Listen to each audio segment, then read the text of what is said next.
കേരളത്തിൽ നിലവിൽ ഒരു സീറ്റ് പോലുമില്ലാത്ത BJP വരാൻ പോകുന്ന നിയമസഭാ തെരഞ്ഞെടുപ്പിൽ അതിശക്തമായ പ്രകടനം നടത്തും എന്ന് കേരളത്തിലെ മറ്റ് രണ്ട് മുന്നണികൾക്കും കണക്കുകൂട്ടലുകളുണ്ട്. പുതിയ മുദ്രാവാക്യങ്ങളും ഒക്കെ ആയിട്ടാണ് BJP രംഗത്ത് വന്നിരിക്കുന്നത്. മാറാത്തതിനെയും മാറും, കേരളം വികസിക്കും, 140 മണ്ഡലങ്ങളിൽ ഏതാണ്ട് ഒരു 30-35 A ക്ലാസ് മണ്ഡലങ്ങൾ.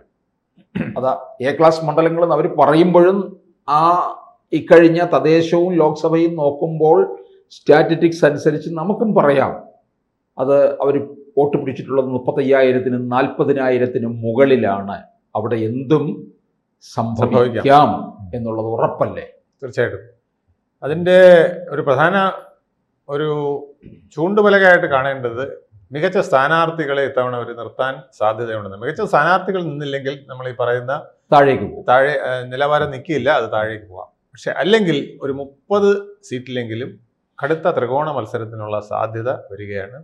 അതിലൊരു 10 സീറ്റിനടുപ്പിച്ച് NDA ഒരു 5, 6, 7 സീറ്റിൽ താമര വിരിഞ്ഞാൽ 2-3 സീറ്റുകളിൽ 2020 സാധ്യത. ഇങ്ങനെയൊക്കെ നോക്കുമ്പോൾ BDJS-ന് 1-2 സീറ്റുകൾ സാധ്യതയുണ്ട്. ഇതൊക്കെ വോട്ടാക്കി മാറ്റാൻ കഴിഞ്ഞാൽ നല്ല സ്ഥാനാർത്ഥികളുണ്ടെങ്കിൽ ഒരു 10-11 സീറ്റ് NDA മുന്നണിക്ക് നേടാൻ കഴിയുന്ന സാഹചര്യമുണ്ട് എന്നുള്ളത് നമുക്ക് ഓരോ മണ്ഡലങ്ങളായിട്ട് ഇപ്പോൾ നമുക്ക് നോക്കാം, അപ്പോൾ മനസ്സിലാവും. അതിലേറ്റവും കാസർഗോഡ് മഞ്ചേശ്വരം ഈ 2 മണ്ഡലങ്ങൾ BJPക്ക് നല്ല ബേസ് ഉള്ളതാണ്. മഞ്ചേശ്വരത്ത് വളരെ തുച്ഛമായ പരാജയപ്പെട്ടു. തീർച്ചയായിട്ടും. അതുപോലെ തന്നെയാണ് ഇപ്പോൾ കാസർഗോഡ് 40,000-ന് മുകളിലാണ് വോട്ട്, 45,000-ന് അടുപ്പിച്ച് വോട്ടുണ്ട്. BJPക്ക് ബേസ് വോട്ടുള്ള സ്ഥലമാണ് കാസർഗോഡ്. ആ 2 മണ്ഡലങ്ങളിൽ ശക്തമായ ത്രികോണ മത്സരമാണ് വരുന്നത്. നല്ല സ്ഥാനാർത്ഥികൾ, സുരേന്ദ്രനാണ് വീണ്ടും മഞ്ചേശ്വരത്ത് മത്സരിക്കുന്നതെങ്കിൽ സാധ്യത കൂടുതലാണ്. അതുപോലെ തന്നെ കാസർഗോഡും നല്ലൊരു സ്ഥാനാർത്ഥി വന്നാൽ അവിടെ വിജയ സാധ്യതയുണ്ട്. പിന്നെ രണ്ടാമത് പാലക്കാട്, അതുപോലെ തന്നെ മലപ്പുറം, പാലക്കാട് ശോഭാ സുരേന്ദ്രനാണ് മത്സരിക്കുന്നത്.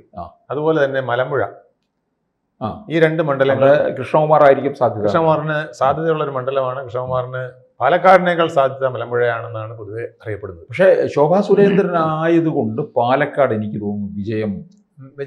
കാരണം മെട്രോമാൻ ശ്രീധരനും ഷാഫി പറമ്പിലും കൂടെ 2020 ഏറ്റുമുട്ടുമ്പോൾ 3000-ലധികം വോട്ടിന്റെ ഭൂരിപക്ഷത്തിൽ മാത്രമാണ് ഷാഫി വിജയിച്ചത്. ശോഭാ സുരേന്ദ്രന് നമുക്കറിയാമല്ലോ 10 മടങ്ങ് വർധനവൊന്നും ഉണ്ടാക്കി വെക്കും. തീർച്ചയായിട്ടും എല്ലാ മണ്ഡലങ്ങളിലും അവർ നല്ല വിജയം നേടിയിട്ടുള്ളതാണ്. എക്സെപ്റ്റ് കഴക്കൂട്ടം, ഇവിടെ വന്നപ്പോൾ മാത്രമാണ് അല്പം ഒന്ന് കുറഞ്ഞത്. അത് പിന്നിൽ വേറെ കളികളുണ്ടെന്നുള്ളതാണ് ആരോപണങ്ങൾ. എപ്പോഴും ശോഭാ സുരേന്ദ്രനെ കൊച്ചാക്കാൻ വേണ്ടി ചെയ്തതാണെന്നാണ് പറയുന്നത്. എന്തായാലും അവിടെ ആ 2 മണ്ഡലങ്ങൾ വളരെ പ്രധാനപ്പെട്ടതാണ്. അതുപോലെ തൃശ്ശൂരോട്ട് വന്നു കഴിഞ്ഞാൽ, പാലക്കാട് കഴിഞ്ഞ തൃശ്ശൂർ വന്നു കഴിഞ്ഞാൽ തൃശ്ശൂരും കൊടുങ്ങല്ലൂരും, ഇപ്പം പത്മജ മത്സരിക്കുകയാണെങ്കിൽ തൃശ്ശൂർ ഒരു ത്രികോണ മത്സരത്തിനുള്ള സാധ്യത. അവിടെ സുരേഷ് ഗോപിയുടെ പങ്കാളിത്തം വളരെ പ്രധാനപ്പെട്ടതാണ്. അതുകൊണ്ട് തൃശ്ശൂർ ഒരു ത്രികോണ മത്സരത്തിനുള്ള സാധ്യതയുണ്ട്. കൊടുങ്ങല്ലൂര് BJP ഏത് സ്ഥാനാർത്ഥിയാണ് ഒരുവിധം മെച്ചപ്പെട്ട ഏത് സ്ഥാനാർത്ഥി നിർത്തിയാലും ഇവിടെ ത്രികോണ മത്സരത്തിനുള്ള സാധ്യത ഉണ്ട്.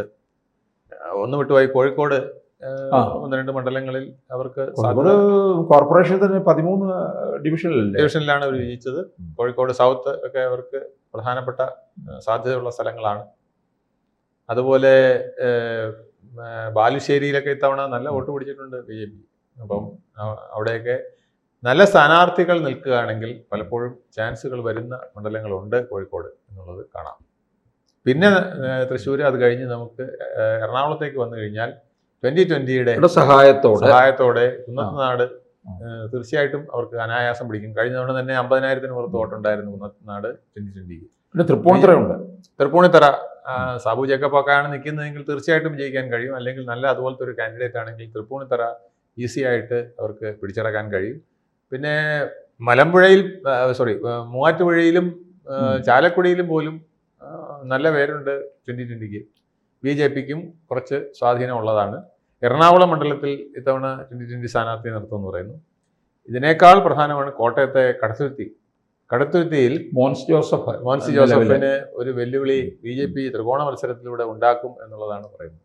കോട്ടയത്ത് ഇത്തവണ പ്രത്യേകതയുണ്ട്. കാരണം കടുത്തുരുത്തിയിലായാലും പാല, പൂഞ്ഞാറ്, കാഞ്ഞിരപ്പള്ളി ഈ മണ്ഡലങ്ങൾ വളരെ എല്ലാം ക്രൈസ്തവ മുഖങ്ങളാണ്. ഇതൊരു 2020 സ്വാധീനം. പിന്നെ ഈ മത്സരിക്കുന്ന വ്യക്തികൾ, ഇപ്പൊ പാലായിൽ ഷോൺ ജോർജ്, പിന്നെ പൂഞ്ഞാറ് പി സി ജോർജിന് 40,000 വോട്ട് അവിടെ സ്വന്തമായിട്ട് പിടിക്കാൻ കഴിയും. ആ തട്ടകത്തിൽ വലിയ സ്വാധീനമുള്ളവരാണ്. അതിന് പുറമെ BJP വോട്ടും കൂടെ വരുമ്പോൾ ഈ പാലയിലെ എനിക്ക് ഉള്ള എൻ്റെ ഒരു കണക്കുകൂട്ടില് ഷോൺ ജോർജ് വിജയിച്ചില്ലെങ്കിൽ പോലും ഷോൺ ഏതാണ്ട് വിജയത്തോട് അടുക്കുന്ന തരത്തിൽ 2ാം സ്ഥാനത്തായിരിക്കും നിൽക്കാൻ പോകുന്നത്. 2ാം സ്ഥാനത്ത് വന്നാൽ അതും വലിയ ക്ഷീണമാണ്. ഏത് UDF-നായാലും LDF-നായാലും. ജോസ് കെ മാണി 3ാം സ്ഥാനത്തേക്ക് പോകുന്ന എനിക്ക് തോന്നുന്നു. അതെ, അങ്ങനെ ഒരു ശ്രുതിയും കേൾക്കുന്നുണ്ട്. അപ്പൊ അതൊക്കെ നിർണ്ണയിക്കുന്ന, അതാണ് ഞാൻ പറഞ്ഞ ഈ മണ്ഡലങ്ങൾ BJP ജയിക്കുന്നതിനേക്കാൾ പ്രധാനം BJP 2ാമത് വരുന്ന സ്ഥലങ്ങൾ വളരെ പ്രധാനമാണ്.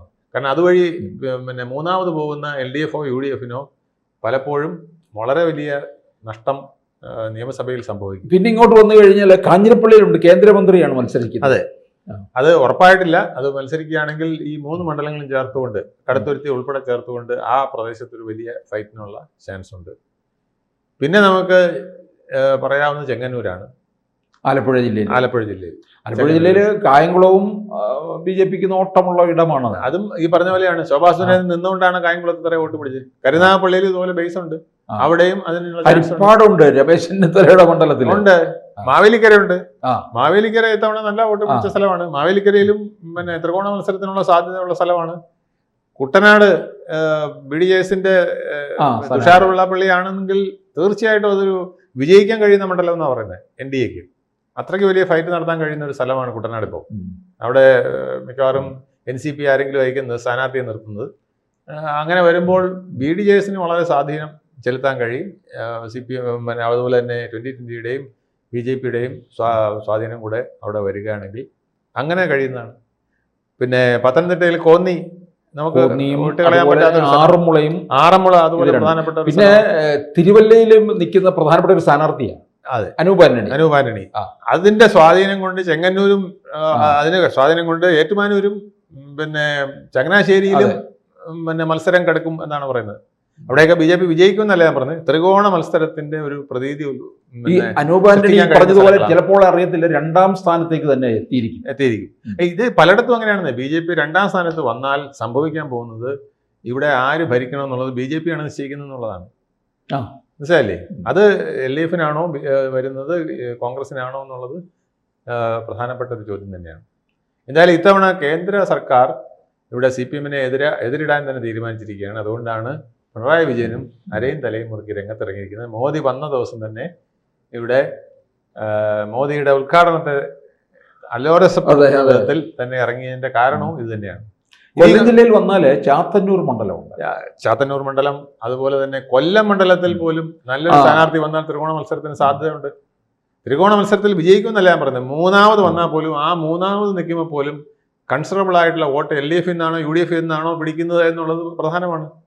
അവരുടെ വിജയത്തിന് അത് LDF സ്ഥാനാർത്ഥിയുടെ വിജയത്തിനോ UDF സ്ഥാനാർത്ഥിയുടെ വിജയത്തിനോ അത് പ്രധാനമാണ്.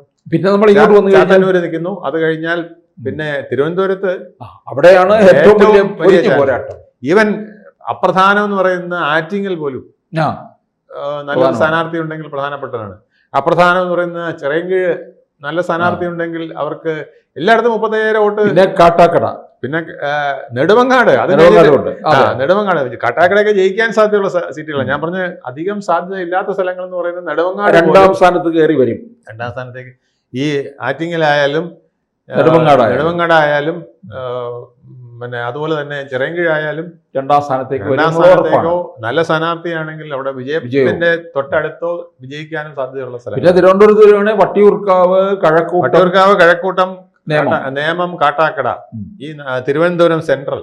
കാരണം ഇപ്പൊ ഇവിടെ CP ജോൺ വരികയും അപ്പുറത്ത് പിന്നെ ഐസക്കാണ് സ്ഥാനാർത്ഥി എന്നുണ്ടെങ്കിൽ തീർച്ചയായിട്ടും അവിടെ വേറൊരു വിധത്തിലുള്ള ഒരു പോളറൈസേഷൻ സാധ്യതയും ഉണ്ട്.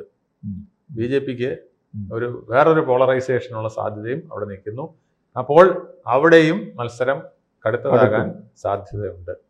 അപ്പം ഇങ്ങനെ നോക്കിക്കഴിഞ്ഞാൽ 10-30 സീറ്റുകൾ നമ്മൾ ഈ പറഞ്ഞ സ്ഥലങ്ങളിലൊക്കെ ത്രികോണ മത്സരങ്ങളായിരിക്കും. അവിടെ ഒരു 10 സീറ്റിലെങ്കിലും BJPക്ക് വിജയിക്കാൻ സാധിക്കുന്നതാണ്. പിന്നെ 2020-യുമായി ചേർന്നുകൊണ്ട് 10-11 സീറ്റ്, പിന്നെ അതുപോലെ തന്നെ BDJS-മായി ചേർന്നുകൊണ്ട്. ബാക്കി വരുന്ന ഒരു 10 സീറ്റിൽ 2ാം സ്ഥാനത്ത് വരെ വരാൻ സാധ്യതയുണ്ട്. BJP 2ാം സ്ഥാനത്ത് വന്നാൽ അതിൻ്റെ കോട്ടം ആർക്കാണ് BJP 2ാം സ്ഥാനത്ത് വരുന്നത്, 1ാമത് വരുന്നത് ആര്, 3ാമത് വരുന്നത് ആര് എന്നുള്ളത് വളരെ വിധി നിർണായകമാണ്. അതുകൊണ്ട് ഇത്തവണത്തെ ഇലക്ഷൻ ഇന്ന് വരെ കേരള ചരിത്രത്തിൽ നടക്കാത്ത ഒരു തെരഞ്ഞെടുപ്പായിരിക്കും. ആർക്കും പ്രവചിക്കാൻ കഴിയാത്ത 10-30 മണ്ഡലങ്ങൾ ഇങ്ങനെ വരാൻ പോവാണ്. ഈ മണ്ഡലങ്ങളിലൊക്കെ നടക്കുന്ന തീ പാറുന്ന മത്സരം ഉണ്ടാവും.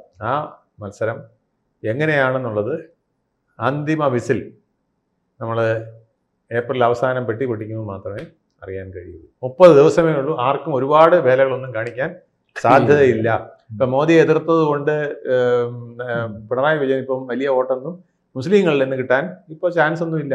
അത് പിന്നെ ഒരു പ്രകടനം നടത്തി നോക്കാമെന്നുള്ളത് കവിഞ്ഞ് വേറൊന്നും ഇപ്പം നടക്കുമെന്ന് എനിക്ക് തോന്നുന്നില്ല. നമുക്ക് കാണാം. കൂടുതൽ വാർത്തകളും വിശേഷങ്ങളും നിങ്ങളിലേക്ക് എത്താൻ ABC മലയാളം സബ്സ്ക്രൈബ് ചെയ്യുക, ബെൽ ബട്ടണും അമർത്തുക.